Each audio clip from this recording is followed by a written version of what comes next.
Spencer Carbery arrives in D.C.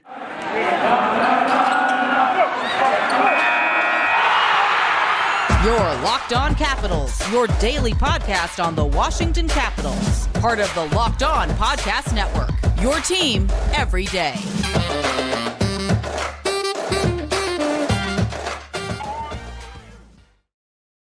Well, hello and welcome into this edition of Locked On Capitals. I'm so glad you decided to join me today. As always, this podcast is free and available on all the major platforms. And I want to thank you for making this your first listen or view of the day. Yes, this podcast is also available in video form, so head on over to YouTube and check it out. My name is Dan Holme. You can find me on Twitter. It's at DanCaps218. You can find the show on Twitter. It's at Locked On Caps. Today's episode is brought to you by Game Time. Download the Game Time app, create an account, and use code LOCKEDONNHL for $20 off your first purchase. So in this edition of Locked On Capitals, it is a Caps Fan Friday, and I have a really great guest lined up for you. Later in the show, we will talk to Justin Trudel of Nova Caps as he gives me his thoughts on the signing of Spencer Carbery. But just to get it going here, Spencer Carbery arrives in D.C. to meet the press. Joe Beninati was the master of ceremonies, and it was a great meeting with the press. I got to say, I watched it, and positivity exudes from Spencer Carbery. And just, I like what he had to say. He was sitting up in the front there with Brian McClellan, and they were kind of taking questions from the press corps from D.C., and it was exciting. And I think that, they were talking about the implications for what it means for Spencer Carbery to be the head coach of who will one day be the greatest goal scorer of all time, Alex Ovechkin, and that he does not take that lightly. Not only the fact that Ovi wants to be the greatest goal scorer of all time, but he wants to win another cup in DC. And I think that Spencer Carbery can potentially be the head coach to get that done. They also talked about how Ovi was kept in the loop, even though he is not hands-on and he doesn't want to, be on top of every decision that is made. He wants to be kind of in the conversation. He wants to know who the Caps were considering as head coach, as potentially he could say, no, I don't want that guy being my head coach. As we remember the notorious lip reading with Alex Ovechkin on the sideline with Bruce Boudreau, sometimes he didn't always have a really great relationship with his head coach. Ultimately, I think he had, looking back on it, hindsight, I think he had a good relationship with Bruce Boudreau. But one episode or one particular game, there was the lip reading thing. And if you've ever seen the game, you know what I'm talking about. He was not too happy with Boudreau. So keeping the captain, Alex Ovechkin, happy with the decision on the next head coach, I think is important. So that's why they kept him in the loop. And then they talked about working with the youth on this team. That's important. The need to get younger and faster. We hear it all the time. I think that Spencer Carbery can be that head coach. So like I said, he met with the press corps today, and he was talking about Ovechkin and what it means. And he says, it's a huge responsibility for me as a head coach.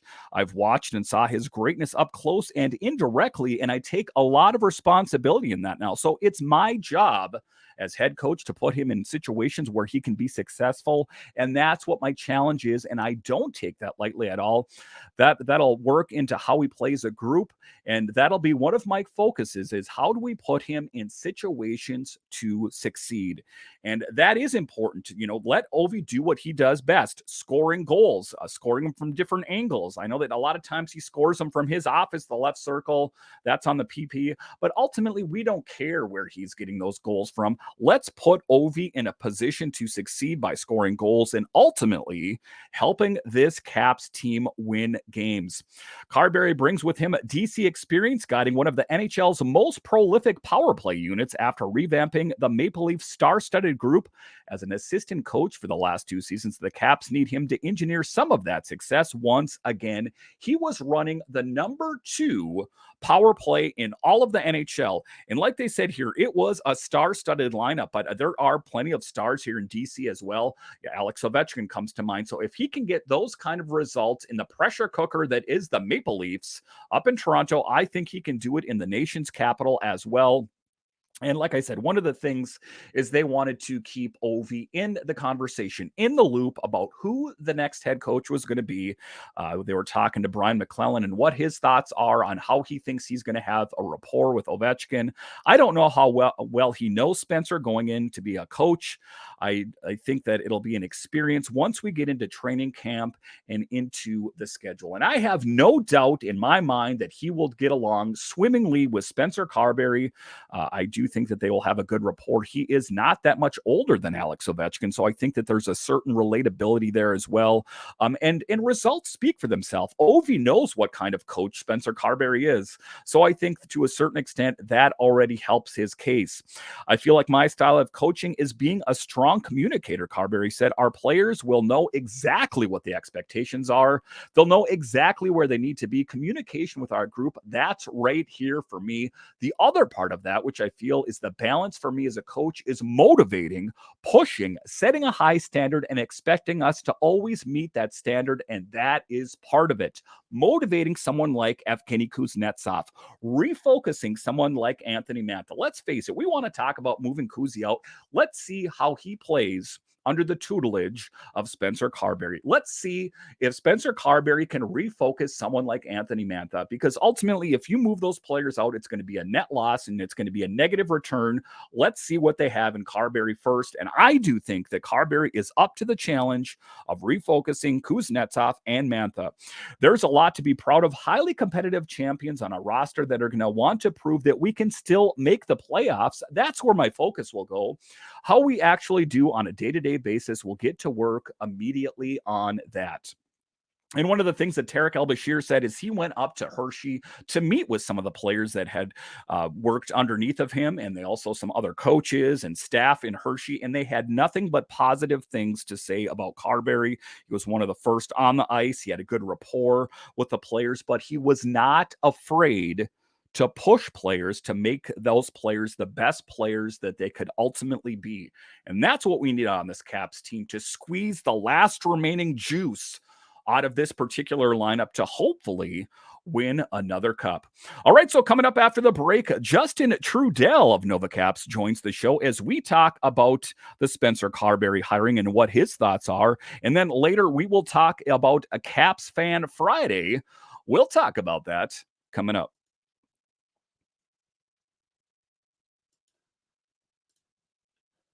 Buying tickets to your favorite events shouldn't be stressful. Game Time is the fast and easy way to buy tickets for all the sports, music, comedy, and theater near you.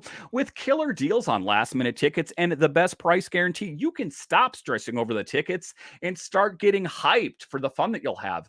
Listen, one of the stressful things in the summers is these concerts, these events are in your town, and you can't find tickets. That is why you need Game Time. That's why I use Game Time. So snag the tickets without the stress with Game Time. Download the Game Time app, create an account, and use code LOCKEDONNHL for $20 off your first purchase. Terms apply. Again, create an account and redeem code LOCKEDONNHL for $20 off. Download Game Time today. Last minute tickets, lowest prices guaranteed. All right, welcome back into this edition of Locked On Capitals, part of the Locked On Podcast Network, your team every day. Make sure and subscribe or follow Locked On Capitals wherever you find your podcast and on YouTube, as I have a lot of great guests lined up this summer. I also have you guys covered when it comes to free agency and the draft. So subscribe to Locked On Capitals today. The Caps went out, and kind of not too surprising, as we were just talking about, their signed Spencer Carbery, 41 years old, ran the second power play in all of the NHL, ranked number 2. What for you does Spencer Carbery bring to this team? Yeah, I think he brings that just level of familiarity with the team's youngest players, thinking like Connor McMichael, Alexei Protas, Alex Alexiev, and Martin Fairbury. So there's that piece. There's also like he's won Coach of the Year at the AHL level as well, I believe in the ECHL too. So he has that experience. He seems like that next kind of guy, and it seems like he was kind of the guy all along for McClellan. And what I'm hearing out there is that Nashville was all in on him, and all of a sudden the Caps got a whiff of that, and they said, you know what, we're going to give this guy a 4-year deal. Kind of a crazy thing if you think about it. A first-time NHL head coach getting a 4-year deal. For some context here, Peter Laviolette only got a 3-year deal. Was that a good indicator for you that the Caps were really all in on Carbery?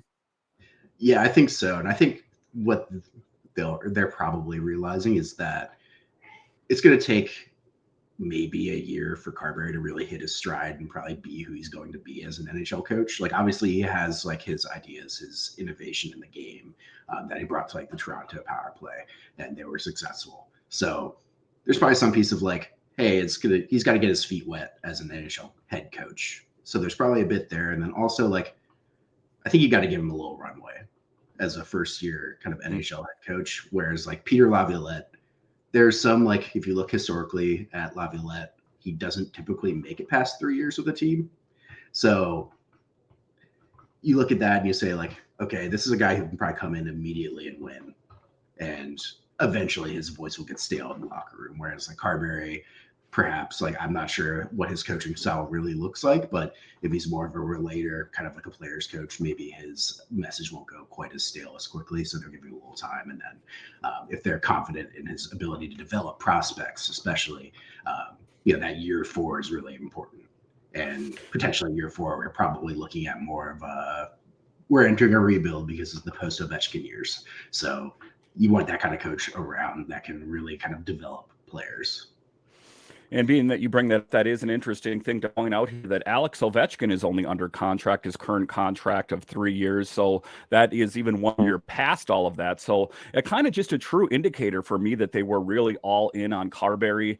I guess, there's a possibility that Ovechkin could, sign another shorter deal here, but those probably won't be his prime years, shall we say. So one of his other big things is, like you talked about, working with the young players. Will this finally be the year that Connor McMichael or Vinny Iorio or Ethan Frank, I'm not going to say they're all going to get added because he's here, but maybe Connor McMichael, this could be, the guy that could really get him over the top and help him find his way in the NHL. Yeah, I think if McMichael stays around, because obviously we're looking at a retool here and we want top 6 players, right? So there might be a chance that I would say McMichael might be out there as kind of like trade bait almost, to sweeten the pot for any kind of potential top 6 forward ad. But I think if he does stay with the team and, there's another move where, Mantha or Kuznetsov are moved out, I think Kuznetsov is less likely just because the value in a trade right now is going to be selling low. Perhaps McMichael gets a chance. I think that you could probably have him a bit interchangeably on the left side between Sonny Milano and himself, second and third line, kind of middle 6. If you wanted to go kind of younger there and you're seeing a lot of promise out of McMichael. And then that would definitely mean that we probably whiffed on a top 6 addition since McLellan's looking at 2. But if you get one really good top 6 player and then you kind of bank on Milano either kind of continuing the pace he was on last season or McMichael finally making that leap up into like a middle 6 solid forward.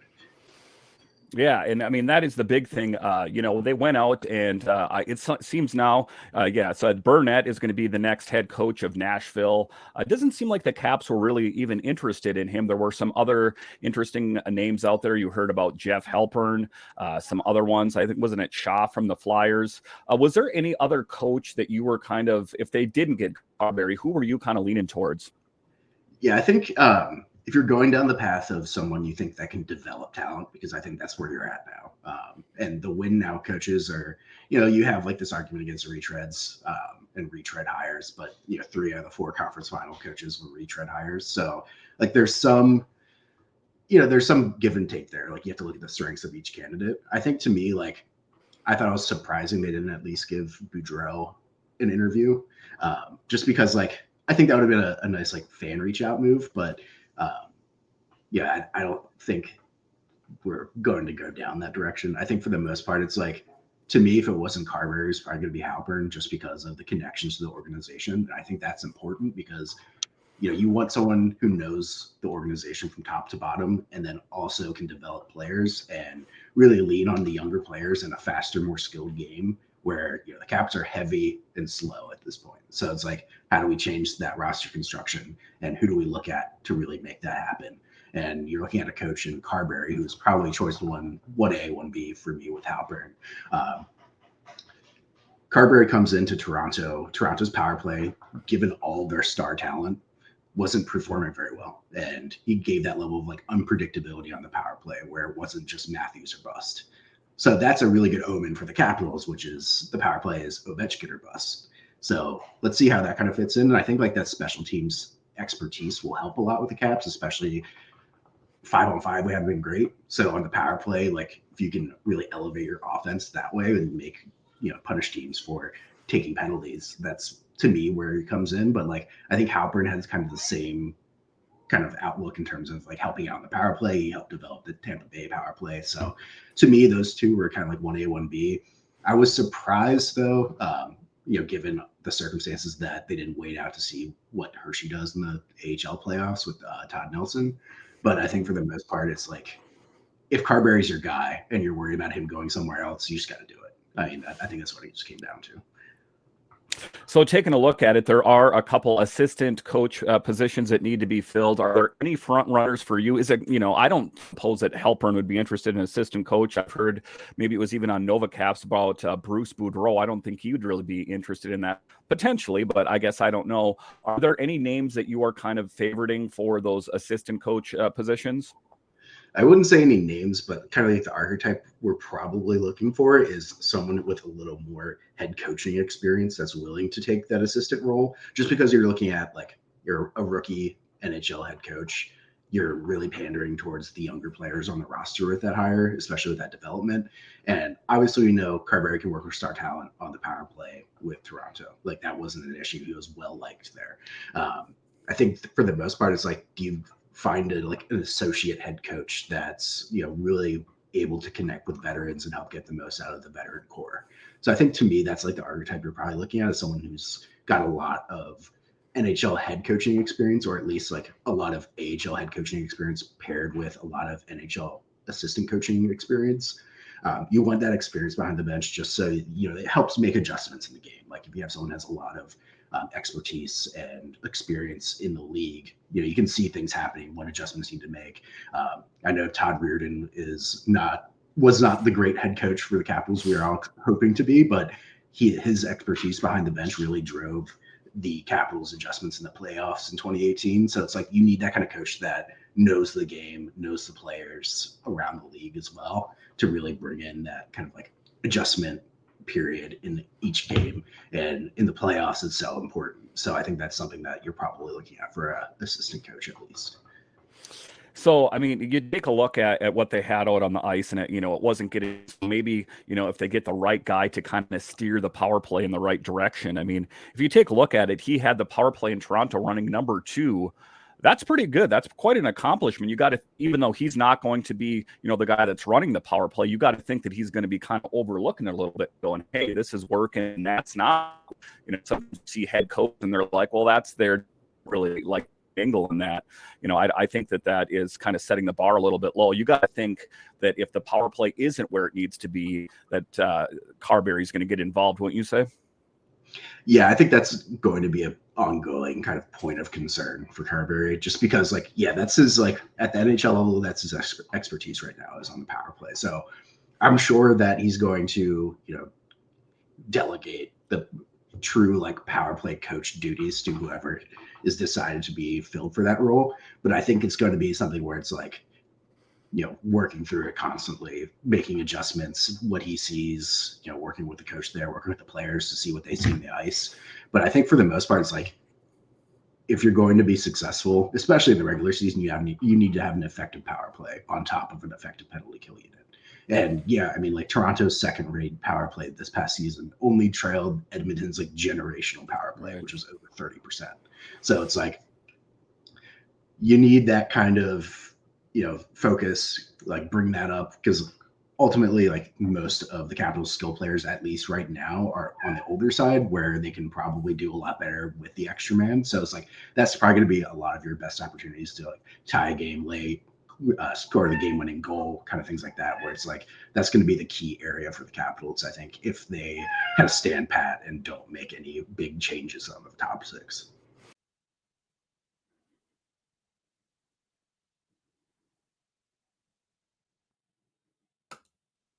All right, so after the break, it is a Caps Fan Friday, and in this episode, we have Felix Bassey. We'll talk to him coming up.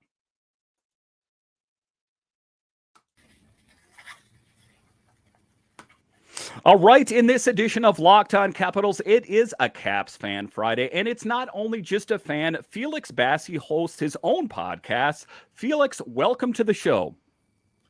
Thank you so much. I appreciate the time and opportunity.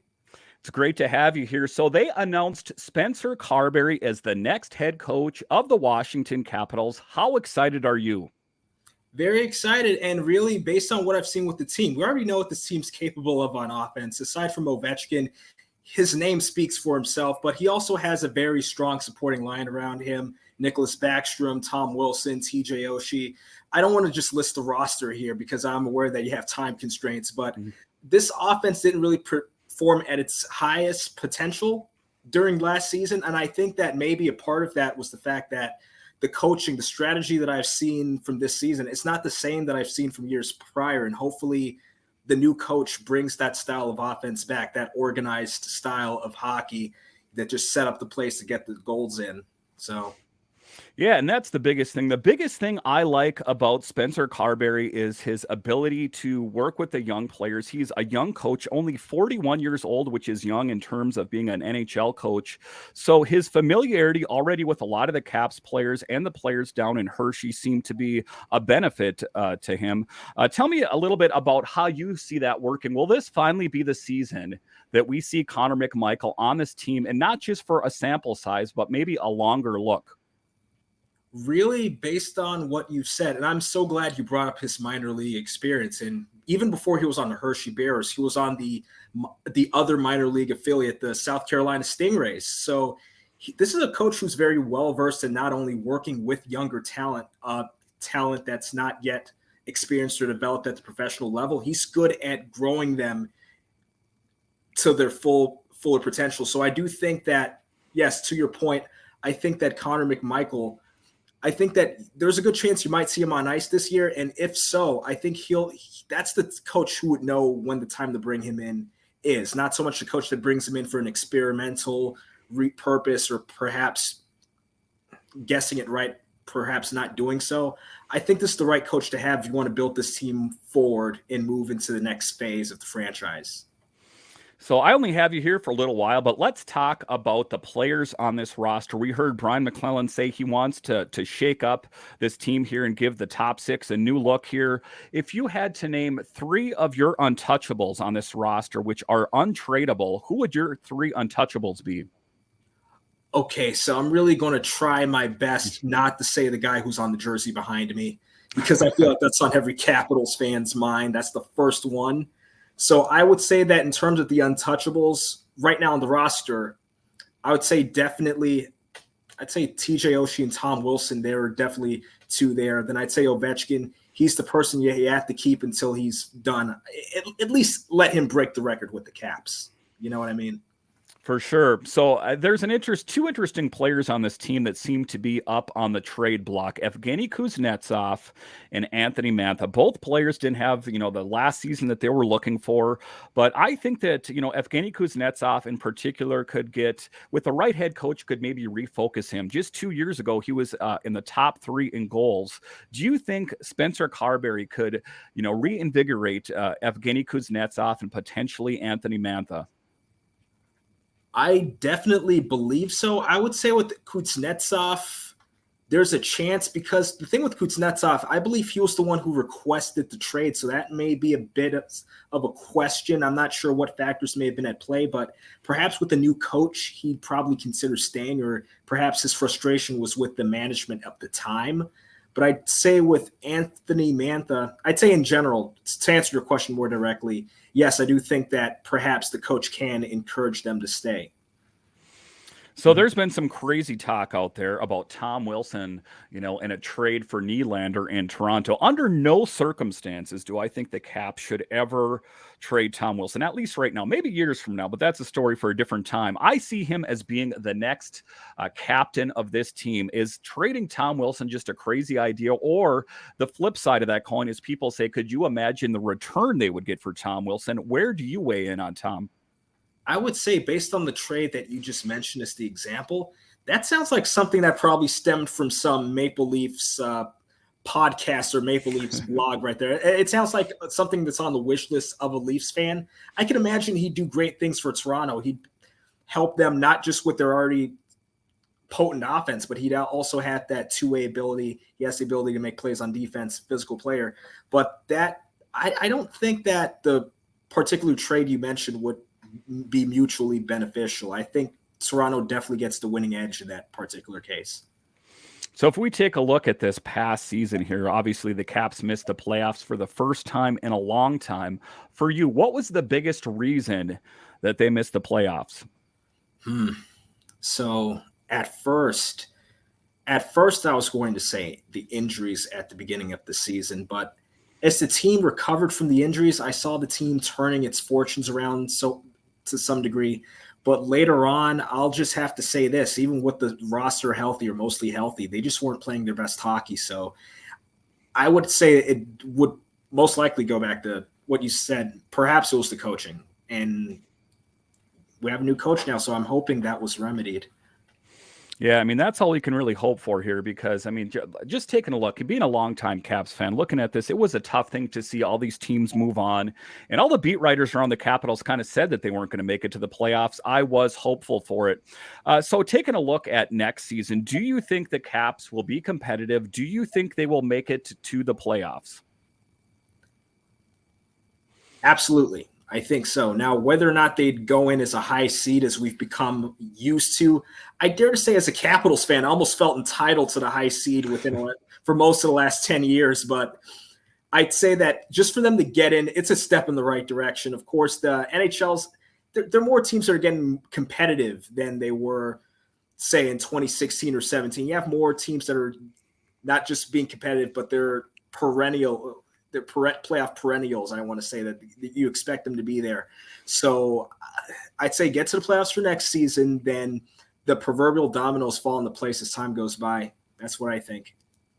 All right, Felix, I want to thank you for joining us on this edition of Locked On Capitals. Why don't you tell everyone where we can find you online? Well, you can find me at the social media handle at the bottom at SportsDenWSH. And you can find me there for either Twitter or Instagram. I'd strongly recommend, if you have Instagram, follow SportsDenWSH. There's always something on my story, whether it's about football, basketball, hockey, baseball, even pro wrestling. I throw that in there. So do that. And also, I'd strongly recommend you watch my podcast on Facebook. Just look up WBGR TV and you'll find Washington Sports Den. I'm Felix Bassey. And you'll find also a great selection of other things at WBGR on Facebook as well. All right, Felix, I want to thank you for joining us on this edition of Locked On Capitals. All right, thank you. All right, thank you for joining me on this edition of Locked On Capitals. When you're done listening to this podcast, if you're a fan of DC sports, head on over to Locked On Nationals, Commanders, or Wizards. We have you covered for all Washington sports. And then also, if you are following the Stanley Cup, head on over to Locked On NHL, as they have you covered 5 days a week wherever you find your podcasts and on YouTube. My name is Dan Holme of Locked On Capitals, where it is your team every day. And I'll talk to you again next time.